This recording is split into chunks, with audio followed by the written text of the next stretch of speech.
Oni jenom neběhají, nemají moc pis. Ale jako...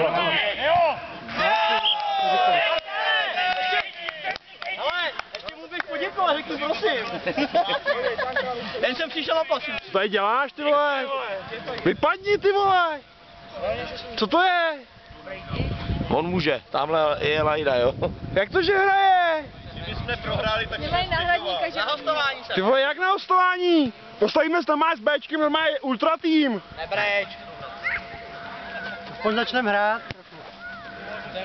Já ho sundám, jen co půjdu na plac. Já ti to hned písknu. To je jedno, ale on už se nezahraje. Žeň ho, žeň ho!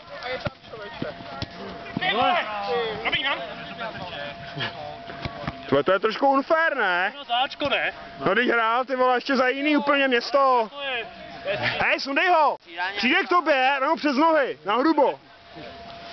Neser se s ním. My to podceňujeme. To se neudělá samo.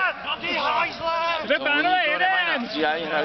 To je jedno. My jsme si taky museli. Kdybychom hráli, tak jo, v pohodě, ale... My jsme si vždycky navezli milion lidí, to je.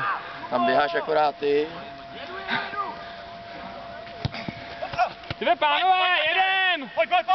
Tři! Hele, tři! Zhodnou! Ne! Ne! Ty vole, co ty, co bylo?